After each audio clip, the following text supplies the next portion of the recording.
Dans un endroit désolé, Rick est projeté à plusieurs mètres sur le sol pendant un combat et il est sérieusement préoccupé par la possibilité de mourir. À ce moment-là, ses mentors émergent de la fumée et, plutôt que de lui administrer les premiers soins, ils le félicitent pour ses améliorations au cours des 2 dernières années d'entraînement.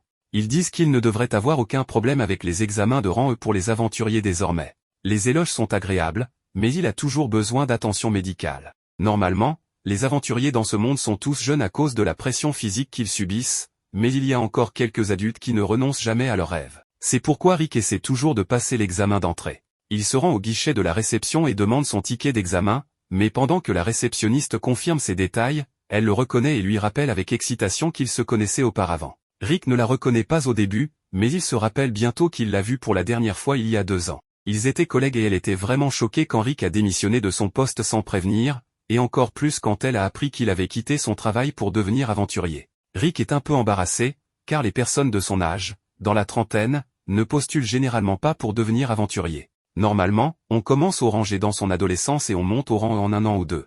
La réceptionniste demande ce que Rick a fait ces 2 dernières années, car elle n'a pas eu de nouvelles de lui. Rick explique qu'il était à peu près enfermé dans les montagnes tout le temps pour s'entraîner avec ses mentors. À ce moment-là, le buveur habituel de la guilde se rend au comptoir et commence à flirter avec la réceptionniste. Lorsqu'elle refuse, car elle travaille évidemment encore, le type ne veut pas accepter un non comme réponse et commence à se montrer un peu agressif. C'est alors que Rick décide d'intervenir, il tire le gars de côté et lui donne un coup léger à l'estomac, suffisamment fort pour le mettre KO instantanément. La réceptionniste s'excuse pour l'inconvénient causé par l'homme ivre, mais Rick dit que ce n'est rien, puisqu'il travaillait aussi comme réceptionniste et il ne comprend toujours pas pourquoi la guilde pense que c'est une bonne idée de servir de l'alcool ici. Après avoir reçu son numéro d'examen, Rick se dirige à l'extérieur où une servante nommée Rhéanette le salue. Elle lui demande s'il a terminé son inscription et Rick confirme, la remerciant d'avoir attendu pour lui. En disant cela, il regarde fixement la poitrine généreuse de Rhéanette. Elle le réprimande pour cela, alors Rick essaie de changer de sujet et de parler de son excitation pour l'examen. À l'intérieur, les autres aventuriers sont choqués par l'empreinte de main laissée sur l'armure de l'homme ivre, car cette armure était faite d'acier dense, donc celui qui a fait cela doit être sérieusement fort. 2 gars entre eux reconnaissent l'homme ivre d'une affiche de recherche qu'ils ont vue il y a quelque temps. Son nom est Donro et il est un ancien aventurier de rang à rechercher pour 30 agressions. La réceptionniste sait que c'est Rick qui a fait cela, mais s'il a vraiment pu abattre un aventurier de rang A, alors il est peut-être surqualifié. Pendant ce temps, Rick passe un examen médical et sa taille est mesurée à environ 1,74 mètres. Les médecins sont surpris que Rick passe ce test alors qu'il a déjà 32 ans. Après cela, tous les candidats sont conduits dans la salle suivante où ils doivent placer leurs mains sur la boule de cristal pour mesurer leur mana. La boule s'illuminera en fonction du niveau de mana d'une personne. Les autres touchent la boule et obtiennent des résultats variés, le plus élevé étant un C, mais quand c'est au tour de Rick, la boule s'illumine à peine. L'examinateur donne à Rick un F pour son test de mana. Les autres candidats commencent à se moquer de Rick pour son faible score en mana lorsqu'il quitte la salle, mais une fois que l'examinateur appelle le prochain candidat, la boule éclate spontanément. Le test suivant mesure les capacités offensives des candidats, et ils sont invités à frapper la tige verte aussi fort qu'ils peuvent. C'est un sac de slim spécial qui peut absorber beaucoup d'impact, donc ils n'ont pas à s'inquiéter de l'endommager. Rick se souvient de s'être entraîné avec le sac de slim une fois et à l'époque, l'un de ses mentors lui avait dit qu'il devait être capable de détruire un sac de slim doré avec seulement ses poings. Rick ne pensait pas que c'était possible puisque le sac de slim doré est aussi dur qu'un croc de dragon, mais son mentor lui a dit que c'était le minimum à faire s'il voulait devenir aventurier. Et puisque son mentor pouvait détruire un sac de slim doré sans effort avec un seul coup de poing, Rick est devenu motivé à s'entraîner jusqu'à le briser, même s'il devait le frapper 50 000 fois par jour. Il détestait cet entraînement, mais de retour au présent, les candidats commencent à se mettre en ligne pour frapper le sac de toute leur force. Après que le premier candidat l'a frappé, le prochain appelé est le deuxième fils de la famille Diarmui, et il est réputé que sa magie est aussi puissante que celle d'un aventurier de rang C, bien qu'il n'ait que 11 ans. Le garçon commence par lancer un sort de flamme infernale, et tout le monde est surpris, y compris Rick, bien que surpris parce que le sort est si petit. La boule de feu est lancée et touche la cible, et les juges sont en fait impressionnés par la puissance du garçon. Rick est encore plus surpris puisque les boules de feu que son professeur de magie lui lançait étaient beaucoup plus mortelles que ce que ce garçon venait d'utiliser. Naturellement, Rick suppose que la boule de feu du garçon doit être aussi puissante que celle de son professeur, mais peut-être que le garçon l'a réduite pour ne pas détruire le bâtiment. Alors que l'examen de puissance des attaques continue, c'est finalement le tour de Rick. Mais alors qu'il s'avance vers le sac de Slim, l'examinateur l'interpelle et lui demande s'il a vraiment plus de 30 ans. Rick répond oui, alors l'examinateur lui dit qu'il est trop vieux pour faire ce genre de choses. L'entraînement ne donne généralement pas beaucoup de résultats à moins qu'il ne soit commencé très tôt dans la vie, et avec le mauvais score de Rick à l'examen de mana, il devrait abandonner avant de se ridiculiser. Rick sait que les gens le jugent pour être trop vieux, et il a vraiment envie d'abandonner, mais il a travaillé trop dur pour arriver à ce point, frappant des sacs de slim jusqu'à ce que ses jointures soient rouges de sang, et il a continué à frapper. Toute cette douleur doit compter pour quelque chose, alors même s'il est désavantagé par son âge, il va donner tout ce qu'il a dans le bide. Rick enroule son poing et lorsqu'il frappe le sac, il éclate partout et traverse le mur, laissant tout le monde choqué, y compris Rick, car il ne s'attendait pas à ce que le sac soit si faible. Le garçon ne peut pas croire ce qu'il vient de voir et il est frustré par le succès de Rick puisque c'était censé être sa scène pour briller. Mais il peut accepter de perdre contre Rick pour le moment, car sa spécialité est vraiment la magie défensive, alors il s'assurera de surpasser Rick au prochain test. Cependant, lorsque le test suivant commence, le garçon reste sans voix en voyant que Rick a encaissé un sort de nature de 4e ordre sans problème. L'examinateur complimente Rick pour être assez compétent pour bloquer ses attaques et Rick apprécie cela plus qu'il fait de son mieux. L'instructeur ne pense pas que Rick donne vraiment tout ce qu'il a, car il n'utilise qu'un sort de premier ordre pour se défendre jusqu'à présent. Il conseille donc à Rick d'utiliser un niveau supérieur de magie défensive à partir de maintenant. Cependant, Rick l'informe qu'il ne sait en fait utiliser que des sorts de premier ordre, donc il fait vraiment de son mieux. L'examinateur ne peut pas croire que Rick ne peut utiliser que des sorts de premier ordre, car il a un contrôle si précis sur son mana. Mais Rick l'assure qu'il n'y aura pas de problème, car d'après ce qu'il a vu jusqu'à présent, ces sorts de premier ordre devraient suffire à gérer tout ce que l'examinateur peut lui lancer. L'examinateur prend cela comme une insulte personnelle, alors il se prépare à utiliser un sort de 5e ordre pour montrer à Rick qu'il ne devrait pas le prendre à la légère. Il lance le sort et déclenche un cyclone de choc, une onde de choc massive résonne à travers le royaume si loin qu'un chevalier de l'autre côté de la ville peut l'entendre. Quelques minutes plus tard, Sylvester arrive au centre d'examen pour comprendre ce qui se passe. On l'informe qu'un aventurier de rang F a réussi à détruire complètement un sac de slim à main nue et à bloquer parfaitement un sort de 5e ordre en utilisant seulement la magie de défense de base. Sylvester pense qu'on lui fait une farce, mais la personne est sérieuse à propos de tout ce qu'elle vient de lui dire. Actuellement, Rick est occupé à passer la partie écrite de l'examen et il semble confiant dans ses connaissances pour celle-ci. Après la fin de l'examen, Rick prend une pause avec Rhéanette, qui lui demande comment s'est passée la partie écrite. Rick répond avec confiance qu'il est sûr d'obtenir 100% à l'épreuve écrite. Après tout, il a passé 14 ans à travailler comme réceptionniste pour la guilde, donc il ne peut pas échouer. Cependant, il n'est toujours pas sûr que ses scores globaux soient suffisants pour réussir l'examen. Rhéanette demande à Rick s'il est inquiet pour ses scores aux examens pratiques, mais il pense avoir bien réussi dans toutes les catégories. Toutefois, il a quand même obtenu un F à son examen de mana, donc il ne sait pas comment cela affectera ses chances de réussite. Rhéanette assure Rick qu'il devrait être bien après tout l'entraînement qu'il a fait pour préparer cet examen. Mais, quelques instants plus tard, le garçon de tout à l'heure vient voir Rick et lui crie dessus pour avoir trop bien réussi les tests. Rick ne sait pas de quoi il s'agit, donc il suppose que le garçon, Fried, s'est perdu ou quelque chose du genre, alors il lui propose de l'aider. Fried est contrarié parce que c'était censé être le jour où il montrerait ses compétences exceptionnelles à tous les paysans, mais Rick l'a surpassé, donc il pleure maintenant. Rick essaie de dire à Fried qu'il n'avait pas l'intention de lui voler la vedette, mais la sœur de Fried arrive déjà et, en voyant son petit frère pleurer, commence immédiatement à crier sur Rick. Rick demande si elle est parente de Fried, alors elle se présente comme Angelica Diarmuid. Fried ne perd pas de temps à dire que cet homme de 40 ans a gâché sa journée. Rick est offensé et dit qu'il n'a que 30 ans, mais Angelica et Fried continuent de l'appeler un homme de 40 ans. Finalement, Angelica jette son gant à Rick pour le défier en duel, et Rick ne réalise pas que c'est un défi, donc il ramasse le gant parce qu'il ne veut pas qu'il soit taché. Malheureusement, selon les coutumes nobles, ramasser ce gant est une déclaration d'intention de se battre, donc Angelica fixe joyeusement un lieu pour commencer le combat. Elle dit qu'elle prendra grand plaisir à punir Rick pour le crime d'avoir fait pleurer son frère, mais s'ils doivent le faire, ils doivent suivre les règles. Les duels dans le royaume de Philim permettent au vainqueur de fixer une pénalité pour le perdant s'il gagne. Elle fixe une pénalité disant que le perdant devra servir le vainqueur pour le reste de sa vie. Angelica est apparemment un chevalier royal de seconde classe, mais Rick ne sait pas à quel point un chevalier de seconde classe est censé être fort, alors Rhéanette lui donne un contexte et explique qu'un chevalier de seconde classe serait autour du rang B.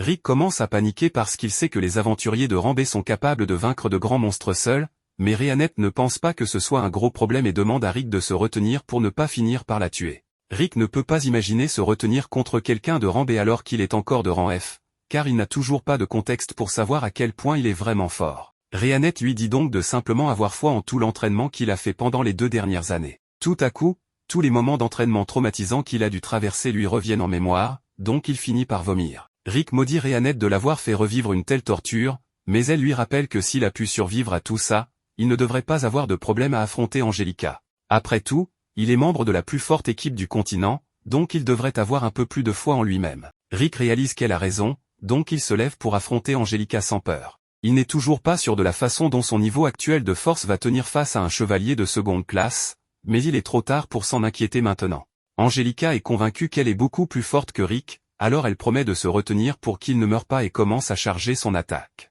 Elle utilise ensuite une technique de pas éclair pour se précipiter devant Rick juste pour lui montrer à quelle vitesse elle est. Sa vitesse lui a valu le titre d'Angelica l'étincelle et Rick est certainement surpris, mais pas pour la raison qu'elle pense. Angelica dit qu'elle va maintenant l'achever avec sa prochaine attaque, alors elle utilise à nouveau le pas éclair, mais en s'approchant de Rick, il n'en croit pas ses yeux car Angelica bouge si lentement. Les échelles de puissance devaient être très exagérées si elle pensait qu'elle méritait le titre d'Angelica l'étincelle car elle bouge plus lentement que sa vitesse de course normale. Rick esquive facilement son coup et Angelica n'en revient pas car il devrait être impossible pour un aventurier de rang F de suivre sa vitesse. En fait, seuls les premiers chevaliers de classe ont déjà réussi à réagir à sa vitesse, donc elle rationalise en disant que Rick a juste eu de la chance, mais elle ne laissera pas cela se reproduire. Elle utilise à nouveau le pas éclair, mais aux yeux de Rick, elle bouge toujours très lentement, alors il se demande comment elle a pu atteindre le rang B comme ça. Il commence à réaliser qu'il pourrait en fait être assez fort, mais juste au moment où il se prépare à esquiver l'attaque d'Angelica, elle trébuche sur une pierre et libère brièvement une attaque verticale imprévisible. Rick ne peut prédire aucun des coups, donc il a du mal à esquiver et au moment où Angelica finit par s'arrêter, il ne pense plus pouvoir se dire fort car il était complètement impréparé pour cette attaque. Cependant, Angelica ne l'était pas non plus car elle n'avait rien planifié de tout cela. Elle essaie de garder son calme et dit à Rick qu'elle est impressionnée qu'il ait réussi à esquiver sa dernière attaque parce qu'elle avait totalement prévu cela, mais cela signifie juste qu'elle devra aller encore plus vite pour le submerger. Elle utilise sa technique spéciale qui lui permet de se déplacer 3 fois plus vite que la normale, mais même si elle est 3 fois plus rapide, elle est encore assez lente pour Rick. Cependant, il choisit de ne pas attaquer imprudemment car il ne sait pas quel tour elle pourrait avoir dans sa manche, donc il esquive à la place et Angelica est stupéfaite que Rick puisse toujours la suivre. Elle ne peut utiliser cette technique que 2 fois de plus avant de manquer d'énergie, alors elle donne tout ce qu'elle a pour une dernière attaque désespérée. Cependant, elle trébuche encore une fois, alors Rick essaie de l'intercepter avec un coup de poing et finit par créer un trou dans le sol. Angelica réalise qu'elle serait morte d'un coup comme ça s'il avait frappé, donc elle a peur de Rick et se demande qui il est vraiment. Rick dit juste qu'il est un ancien réceptionniste devenu aventurier. Il est impatient de continuer à se battre avec Angelica, alors il sort du trou pour l'affronter à nouveau, mais Angelica se rend immédiatement pour ne pas finir tuée. Rick ne comprend pas pourquoi elle abandonne, mais sa reddition fait de lui le vainqueur et, selon la pénalité fixée par Angelica, elle doit maintenant le servir pour le reste de sa vie. Angelica avait complètement oublié cette pénalité, donc elle fait la seule chose à laquelle elle peut penser et s'enfuit. Rick ne se soucie pas vraiment du pari, donc il ne la poursuit pas et les résultats de l'examen vont bientôt sortir, alors il doit retourner vérifier s'il a réussi. C'est à ce moment que Rhéanette dit à Rick que le reste de ses mentors viendra vérifier sur lui et Rick commence à paniquer parce que leur présence signifie toujours des ennuis. Selon la légende, vaincre le monstre ultime Kaiser Al-Sapieto permettrait d'obtenir les archives akashiques qui exaucent tous les souhaits, en gros, leur Dragon Ball. Malheureusement, personne n'a encore réussi, mais l'auteur espère que de futurs aventuriers réussiront là où ils ont échoué. L'un de ses espoirs est Rick, qui a lu la légende dans un livre lorsqu'il était enfant. De retour au présent, la première étape des examens de promotion au rang E est terminée et les résultats sont sur le point d'être annoncés. Ils enverront du mana au ticket d'examen et si leur ticket brille en bleu, ils réussissent. La deuxième étape commencera demain sous la forme d'une bataille simulée. Après les paroles de l'instructeur, Rick laisse échapper un soupir et fixe intensément sa carte. À côté de lui, Rhéanette le rassure en lui disant qu'il réussira. Rick sourit en gratitude pour ses paroles gentilles. Cependant, les mots de Rhéanette envoient un frisson dans son dos. S'il ne réussit pas, ils le formeront 3 fois plus dur. Peu après, la carte de Rick clignote pendant que les résultats se chargent. Avec une respiration retenue, Rick attend nerveusement que ça se termine. Heureusement, cela se termine bientôt et la carte brille en bleu. Rick la montre joyeusement à Rhéanette qui le félicite. Avec sa nervosité disparue, il quitte la salle mais une odeur nauséabonde assaille soudainement le nez de Rick. Un blond s'approche d'eux et commence à flirter avec Rhéanette. Il se présente comme le fils aîné de la maison du duc d'Yarmui. Son introduction longue et ennuyeuse agace Rick qui décide de simplement l'appeler Norty. Il essaie de se présenter à Raster mais celui-ci le rejette, préférant se concentrer sur son flirt avec Rhéanette. Ses phrases de drague sont si ringardes et minables qu'il doit les avoir apprises sur Reddit. Raster attrape même la main de Rhéanette et commence à la caresser. Il lui propose même d'être sa deuxième femme. Rick vient à son secours et se glisse entre eux. Il explique que Rhéanette est sa petite amie et exhorte Raster à reculer. Raster remarque la carte d'examen de Rick et rit. Il commence à le dénigrer pour être un rang F malgré son âge avancé. En fait, Raster se vante d'avoir déjà été rang E à l'âge de 14 ans. Actuellement, il est de rang A et est en fait un examinateur pour la deuxième étape des examens. Raster chasse Rick et invite Rhianette à dîner, mais celle-ci refuse et serre même le bras de Rick. Elle critique également le parfum fort de Raster. Il doit avoir utilisé ce déodorant partout sur lui. Se sentant plutôt insulté, Raster avertit Rick de faire attention s'il devient son examinateur et s'éloigne avec audace. Après son départ, Rick s'éloigne du bras de Rhianette et s'excuse d'avoir prétendu être son petit ami. Rhianette sourit et admet que cela l'a en fait rendue heureuse. Rick l'avait sauvée d'ennui, donc elle lui est très reconnaissante. Plus tard dans la nuit, Raster est à dîner et est toujours énervé en pensant à Rick. Il était tellement en colère qu'il a claqué son verre sur la table, le cassant. Ses frères et sœurs arrivent ensuite et s'accrochent instantanément à ses jambes en pleurant. Il s'agissait de Fried et Angelica. Il commence à raconter à Raster comment un homme d'âge moyen les a intimidés. Raster est stupéfait que quelqu'un ait fait pleurer ses adorables frères et sœurs. Cependant, la description lui fait immédiatement penser à l'homme qu'il a rencontré plus tôt, Rick. Après avoir demandé plus de détails à ses frères et sœurs concernant l'identité de l'homme, il sourit méchamment. Le lendemain, Rick est très nerveux à propos de son examen. Si Raster devait être son examinateur, il le rendrait sûrement plus difficile que nécessaire. Heureusement, une autre personne s'approche bientôt d'eux et se présente, il s'agit de Lynx Loroth, celui en charge du deuxième examen de Rick. Rick se réjouit car ce n'est pas Raster, mais Lynx est en réalité un fan de Rick. Lynx est tellement impressionné par la détermination de Rick à devenir aventurier malgré ses 32 ans. En tant qu'homme d'âge moyen lui-même, il est motivé en regardant Rick. Il partage même comment il est devenu aventurier à 24 ans. En fait, Lynx espère encore atteindre le rang A malgré ses 40 ans passés. Cela lui a pris 20 ans pour atteindre le rang B, mais il n'a pas abandonné. Les deux vieux reconnaissent la passion de l'autre et se serrent la main. À leur insu, une autre personne les observe depuis le couloir en souriant méchamment. Plus tard, Lynx se dirige vers sa salle de classe quand quelqu'un l'appelle. C'était Raster. Raster l'appelle troisième choix et sourit diaboliquement. Pendant ce temps, Rick est dans la salle d'attente avec les autres candidats. Il est si heureux qu'il fredonne pour lui-même. Malheureusement, sa tranquillité est brisée lorsqu'un membre du personnel entre et annonce que l'examinateur Lynx Loroth est soudainement tombé malade. Ainsi, tous ses examens seront gérés par Raster Diarmuid. Rick est tellement surpris qu'il crache sa boisson. Rhianette devine que, puisque Raster est un Diarmuid, il est probablement aussi lié à Fried et Angelica avec qui ils ont eu un conflit hier. Rick entend même les autres candidats bavarder à propos de leur nouvel instructeur. Raster est devenu de rang A à 17 ans et est surnommé l'homme aux 1000 sorts. Mais, de manière infâme, il est aussi connu sous un autre nom, le broyeur de rang F. Il est un instructeur qui prend un plaisir particulier à tourmenter les participants qui attirent son attention. Rick a de plus en plus l'air malade en entendant ces rumeurs. Dans l'arène, un Raster agacé pratique déjà ses sorts. Il utilise la magie de la quatrième nature pour envoyer des blocs de glace, remplissant tout le champ de débris de l'impact. Derrière lui, un vieil homme en costume l'appelle, c'était un de ses gardes d'élite. Pendant ce temps, Rick continue de faire les 100 pas frénétiquement dans le couloir, se demandant ce qu'il va faire car il est certain que le rang à Raster ne le laissera pas passer l'examen. Il dit à Rhianette qu'il est tellement effrayé qu'il veut s'enfuir et rentrer chez lui. Mais s'il le fait, son maître triplera son entraînement et cela le mènera à une toute autre expérience de l'enfer. Rhianette dit à cet enfant immature de ne pas se laisser ébranler par ce que les autres disent de lui et de se concentrer plutôt sur le côté positif. Elle pense que les critiques des gens peuvent aussi être utilisées pour gagner en confiance. Elle-même croit en les capacités de son ami et reconnaît sa force même si Rick lui-même a abandonné. Rhianette met sa confiance en lui et est certaine qu'il réussira l'examen. En jugeant par les combats qu'il a déjà menés, elle l'assure qu'il vaincra Raster, le gars au mauvais parfum. Rhianette révèle que depuis le jour où Rick a choisi de devenir aventurier et de quitter son travail de réceptionniste de guilde, elle a toujours cru en lui. Elle a placé sa confiance en lui et croyait qu'il réussirait à atteindre son objectif. Alors, Rhianette se lève et dit à Rick de croire en elle, car de cette manière, il pourra croire en lui-même. Le discours motivant de Rhianette redonne confiance à Rick, alors il la remercie d'avoir toujours été là pour le soutenir. Sortant de nulle part, un jeune garçon en cape mystérieuse apparaît devant Rick et exige l'attention de Rick et Rhianette. Il leur demande si l'un d'entre eux participe à l'examen en cours. Fier, Rick annonce qu'il est le candidat. Le garçon en cape lui demande s'il rencontre des difficultés à cause de son âge avancé. Avant que Rick ne puisse répondre, le garçon se proclame voyant et propose de prédire l'avenir de Rick. Rick trouve cela sceptique, alors le garçon promet que rien de suspect ne se passe et offre de lui dire sa première prédiction gratuitement. Puisque la première prédiction est gratuite, Rick décide d'essayer même s'il ne croit pas en ce genre de choses.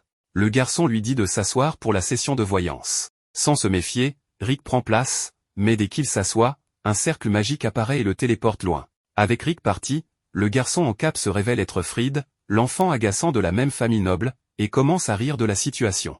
Rhéanette ne prend pas ce genre de farce à la légère et détruit les environs en un instant, indiquant clairement au garçon qu'il n'aurait pas dû les embêter. Elle le saisit par le col et exige de savoir où est Rick. Effrayé pour sa vie, Fried révèle à Rhéanette qu'il n'a envoyé Rick qu'à 100 mètres d'ici. En effet, Rick se retrouve près de la rivière derrière le lieu de l'examen.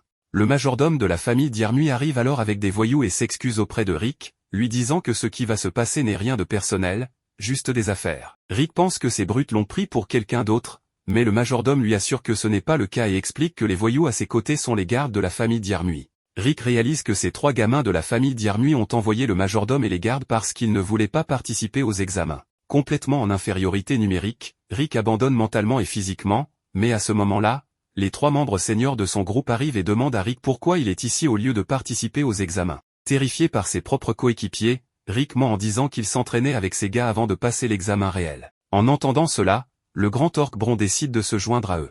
Les gardes de Diermuy ne comprennent pas ce qui se passe, alors ils attaquent Bron, mais leurs armes se brisent en le touchant. Bron, ne sachant pas que ces voyous cherchent à blesser Rick, les laisse partir facilement. Mais contrairement à l'orc stupide, le second membre du groupe, Misette, comprend instantanément la situation et punit les gardes de Diermuy en utilisant sa propre magie imbriquée de mitrailleuse. Avec la plupart des gardes mis hors d'état de nuire, l'un d'entre eux prend désespérément Aliceret, la 3e membre de l'équipe de Rick, en otage. Bronstone conseille aux voyous de lâcher la petite fille en disant qu'elle est la plus dangereuse de tous, pour éviter qu'elle ne les tue tous accidentellement. Rick leur dit que ses perdants avec leur couteau essaient juste de jouer avec elle, mais les voyous ne sont pas d'accord et agrippent le col d'Aliceret, la blessant. Elle décide alors de leur donner une leçon et libère une magie de 7e niveau. Apparemment, cette fillette de 10 ans est la mage la plus puissante de sa génération et, en raison de sa destructivité, elle est connue sous le nom de l'enfant démon de la ruine. Le majordome des Diermuy reconnaît Misette comme le prodige minin mi-elfe de 50 ans, malgré son apparence. Il est si intellectuellement génial qu'il peut inventer des technologies de centaines à des milliers d'années dans le futur. Le majordome reconnaît également l'orc nommé Bronstone Ashork, qui possède non seulement une force surnaturelle mais aussi une grande intelligence. En plus, il a maîtrisé toutes sortes de sorts de soutien. Misette, Bronstone et Aliceret sont tous les 3 des aventuriers de rang et font partie de la même équipe d'aventuriers, le Point d'Orichalque. Naturellement, le vieux majordome mouille son pantalon et se rend, décidant de prendre sa retraite et de vivre le reste de sa vie en paix après avoir rencontré de telles légendes en personne. Malgré ses actes émotionnels, Aliceret apprend une leçon au majordome et à ses sbires et les envoie voler. Avec l'affaire réglée, Rick retourne à la salle d'examen et trouve Rhéanette tenant toujours Fried par le col. Voyant que Rick va bien, Rhéanette jette Fried contre le mur pour s'en débarrasser. Lynx, qui est gravement battu, s'approche de Rick et lui révèle que Raster Diermuy l'a battu pour prendre en charge l'examen de Rick. Voyant un homme aussi bon dans un état si misérable, Rick décide de le venger et lui promet de faire payer Raster. Avec une détermination totale, il se dirige vers le champ de bataille où Raster s'amuse à tourmenter les aventuriers de rang F et avec un visage bien serré nous pouvons déjà imaginer ce qui va arriver à Raster vu les précédents exploits de Rick. Pendant que Raster s'amusait à tourmenter les pauvres stagiaires dans la cour, l'un des hommes assis sur les bancs au-dessus regardait en riant la scène. Cet homme s'avéra être Adolphe, mais heureusement pas originaire d'Allemagne. Il possédait une capacité unique, observer le statut hors d'une personne pour déterminer quelle était leur capacité. Il semblait apprécier le spectacle alors qu'il scrutait chaque participant qui se présentait devant Raster, évaluant leur ensemble de compétences pour deviner à quel point ils seraient battus par Raster. Un autre stagiaire arrive, qui semble avoir des statistiques assez moyennes, et il est immédiatement anéanti par la magie éclair de Raster pendant qu'Adolphe se tord de rire. Il décide ensuite de vérifier les statistiques de Raster également, et comme prévu, Raster possède une quantité incroyable de magie en lui, ce qui est typique d'un aventurier de rang élevé. Même regarder Raster pendant une minute lui fait mal aux yeux, tant ses statistiques puissantes mettent une pression sur ses yeux. Soudain, il remarque Rick prêt à affronter Raster, mais Adolphe ne pense même pas beaucoup à lui, se demandant pourquoi un homme aussi âgé essaie même de devenir aventurier à son âge. Il décide quand même de vérifier ses statistiques, et à sa grande surprise et horreur, il découvre que Rick a les statistiques maximales dans toutes les catégories, à l'exception de la magie. Le simple fait de regarder les statistiques de Rick pendant quelques secondes lui fait mal aux yeux comme jamais, le faisant rouler par terre de douleur. Pendant ce temps, de l'autre côté du stade, Rhéanette trouve également Alyssa, venue regarder l'examen final de Rick. Elle l'invitait à s'asseoir avec le reste de son groupe. Au début, Alyssa est effrayée de voir un orc et un vampire démon assis là, mais Rhéanette la rassure et elle s'assoit. L'orc demande à Rhéanette ce qu'elle pense de Rick en ce moment, et sans hésitation, elle répond que Rick réussira facilement l'examen. Alyssa, cependant, n'est pas au courant de la force de Rick et affirme qu'elle n'est pas très sûre, car Raster est un grand qui submerge les stagiaires faibles avec sa magie supérieure. L'orc semble inquiet, Mais quand il apprend que Raster est un aventurier de rang A, il se calme en affirmant que cela ne devrait pas poser problème pour Rick sur le champ de bataille. Raster le félicite pour ses gardes, mais lui dit de ne pas trop se surestimer, car les gardes sont à la fin de simples roturiers, alors que lui est un prodige de rang A et un duc du royaume du Nord. Rick demande pourquoi Raster est devenu aventurier, et l'arrogant répond qu'il était un génie, donc il a pensé ajouter un aventurier de rang A à son CV, ce qui apporterait encore plus de prestige à sa famille noble. Mais en réalité, il ne respecte pas du tout les aventuriers et pense qu'ils sont tous des paysans. Après cela, le combat commence et immédiatement, Raster envoie une rafale de glace vers Rick, qui passe à côté de lui alors qu'il reste immobile sur place. Raster rit, s'amusant simplement avec lui et voulant que Rick ait peur. Pendant ce temps, Rick essaie de se calmer, conscient qu'il ne peut pas laisser la colère guider ses actions, se rappelant les conseils de Rhéanette de rester calme et d'observer son adversaire. Au début, Raster pense que Rick est trop effrayé pour agir, alors il décide de finir le combat le plus rapidement possible. Il utilise sa magie de flamme extrêmement puissante et frappe Rick avec, mais à leur grande surprise, Rick émerge des flammes sans même avoir une égratignure sur son corps. Alyssa semble très surprise tandis que l'orque lui explique qu'une attaque aussi minime ne ferait rien au corps de Rick. Il lui dit que parmi les 4 attributs principaux, la magie ne peut être entraînée et développée que jusqu'à l'âge de 20 ans, mais comme Rick a commencé son entraînement à 30 ans, il n'y avait aucun moyen d'augmenter sa réserve de mana incroyablement petite. Pour cette raison, l'orque a décidé de se concentrer principalement sur sa résistance physique. Pour commencer son entraînement, il a fait porter à Rick des poids de cheville de 100 kg et l'a forcé à courir à travers une forêt entière remplie de serpents démoniaques. De retour sur le champ de bataille, Raster décide d'utiliser un sort encore plus puissant de son arsenal et frappe Rick avec sa magie du vent, envoyant des vagues de vent tranchants et orageux vers lui, mais encore une fois, Rick reste debout à sa position sans bouger d'un pouce. Cela rend Raster un peu en colère et il utilise un sort de foudre sur lui, mais Rick persévère à nouveau comme un champion. Alyssa est vraiment confuse par cela, alors Rhéanette lui révèle le secret que Rick est aussi fort qu'un aventurier de rang S à ce stade, mais le problème est qu'il ne le sait pas lui-même. Quand l'orque l'entraînait, il mentait à Rick en lui disant que même un aventurier de rang F pourrait faire mieux que lui, alors que Rick brisait des rochers avec ses poings. De retour dans l'arène, Raster perd complètement son sang-froid et commence à tout donner, envoyant plusieurs combinaisons de magie de terre, de foudre,